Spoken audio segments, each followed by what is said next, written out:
सुरेंद्र चौधरी आज मेरठ पहुंचे हैं। सर, जाट समाज ने बड़ा स्वागत किया, क्या कहना चाहेंगे? जाट समाज का और ख़ास करके पलसानिया साहब और उनकी पूरी टीम जो है, उनके लिए मेरे पास लफ्ज़ नहीं कि मैं किन शब्दों के साथ उनका शुक्रिया अदा करूं। और मेरठ की धरती जो क्रांतिकारियों की धरती है, उससे पहले सुबह मैं आगरा में था, तो आज जम्मू हिंदुस्तान के आगरा में और हमारे मेरठ के अंदर जाटों ने जो मुझे प्यार दिया है, जो मोहब्बत दी है, मैं इनका कर्जदार हूँ, ऋणी हूँ। और हमेशा माँ वैष्णो से यही दुआ करूँगा कि माँ मुझे इतनी हिम्मत और शक्ति देना कि मेरे समाज के लोगों ने जो सपने मेरे लिए सुझाए हैं, मैं इनके सपने पूरे कर सकूँ, मैं इनके काम आ सकूँ। बहुत बहुत शुक्रिया। अच्छा, पश्चिमी उत्तर प्रदेश के युवाओं को, खासतौर पर जाट समाज के लोगों ने आपने बड़ा न्योता दे दिया जम्मू कश्मीर के लिए, जो विभाग आपके पास में है खासतौर पर उनके लिए। मैंने कहा कि जम्मू कश्मीर की सरकार, क्योंकि मैं इंडस्ट्री मिनिस्टर भी हूं और मेरे लीडर उमर अब्दुल्ला साहब ने मुझे बहुत बड़ी जिम्मेदारियां दी हैं, और एज ए इंडस्ट्री मिनिस्टर, क्योंकि जम्मू कश्मीर में इंसेंटिव्स बड़े हैं इंडस्ट्री लगाने के लिए, अगर कोई नौजवान आते हैं वहाँ अपनी यूनिटां लगाना चाहते हैं, तो मेरे लायक जो उनको मदद होगी, क्योंकि हम ज़मीनें भी देते हैं और वहाँ इंसेंटिव और भी काफ़ी सारे हैं, तो उसका फ़ायदा उठाएँ, वो लोग आएँ। वहाँ पर डरने की ज़रूरत नहीं है। उग्रवाद सिर्फ देखने को मिलता है, लेकिन ज़मीनी हकीकत कुछ और है, क्योंकि अगर उग्रवाद इतना ज़्यादा हो तो शायद मैं इस मुकाम पे ना होता हूँ। तो लिहाजा मैं उनको न्योता देता हूँ कि पूरे जम्मू कश्मीर की तरफ से, अपनी सरकार की तरफ से और अपनी तरफ से भी हिंदुस्तान के जाट बरादरी के लोगों को और दूसरी बरादरी के लोगों को भी न्योता देता हूँ, आप आइए, आप वहाँ पे इन्वेस्ट करिए, चाहे वो हमारी होटल इंडस्ट्री है, चाहे हॉस्पिटल इंडस्ट्री है, या दूसरी इंडस्ट्री हैं, आप जो लघु उद्योग हैं, हर फील्ड में जहाँ जहाँ, चाहे कश्मीर के अंदर लगाएं, चाहे जम्मू के अंदर,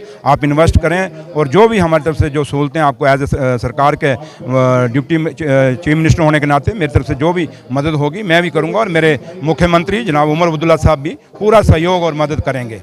बड़ा ख्वाब आपने समाज के लोगों को दिखाया प्रधानमंत्री पद के तक पहुंचने का। मैंने कहा कि क्यों नहीं, अगर हर कौम सोच सकते तो हम क्यों नहीं बन सकते। और मैं उस कौम से वाबस्ता हूँ जहाँ चौधरी देवीलाल जी हमारे डिप्टी प्राइम मिनिस्टर हुए हैं। अगर डिप्टी प्राइम मिनिस्टर जा सकते हैं तो हम प्राइम मिनिस्टर क्यों नहीं बन सकते। एक बहुत बड़ा समाज है इस देश के अंदर और दुनिया के अंदर, और पढ़ा लिखा हुआ समाज है। ये वो समाज है जिसने देश को पाला है, जिसने देश का पेट भरा है। ये वो समाज है जिसने कुर्बानियों से हमेशा इतिहास लिखे हैं, शहादतों से, बॉर्डरों के ऊपर। इस समाज से आज भी वहाँ खून के छींटे आपको बॉर्डरों पे दिखाई देंगे। तो जिस कौम ने देश के लिए कुर्बानियाँ दी, शहादतें दी, जिस कौम ने तामीर और तरक्की करने के लिए देश की मदद की, जिस कौम के लोगों ने देश के लोगों का पेट भरा किसानियत से, चाहे फौज में भर्ती होने से, तो उस कौम को भी मौका मिलना चाहिए। ये मेरा ख्वाब है और हर आदमी का ख्वाब है कि हमारा देश का प्रधानमंत्री हो और हमारे अलग अलग रियासतों के अंदर हमारे मुख्यमंत्री हों। Thank you. आपने कहा कि भी समाज के युवा तिरंगे के लिए जान दे पार्टी को लेने। नहीं, ये तो मैंने सीधा कहा। हमारे बुज़ुर्गों ने हमें एक ही बात सिखाई है, और मैंने जो कहा, मैंने अपने बुज़ुर्गों की शिक्षा दी है। तिरंगा हमारे लिए जान है, हमारे लिए सब कुछ है, क्योंकि इस तिरंगे के लिए ना जाने कितनी कुर्बानियाँ मेरे बुज़ुर्गों ने दी हैं। आज़ादी तभी मिली, और आज जब तिरंगे की जहाँ भी बात आएगी, वहाँ जाट सबसे आगे खड़ा होकर कुर्बानी अपनी जान की देगा। लेकिन पार्टियों के लिए कुर्बानी देने की ज़रूरत नहीं, क्योंकि ये लोग सिर्फ हमारा वोट लेते हैं, जब फ़ायदा देने की बारी आती है तो इस कौम को नहीं देते। तो इसलिए मैंने लोगों को कहा कि ये पार्टीबाजी से बाहर निकलिए, तिरंगे के नीचे रह के इस देश का प्रधानमंत्री बनने का ख्वाब देखिए। ये नौजवानों से मैंने कहा है। थैंक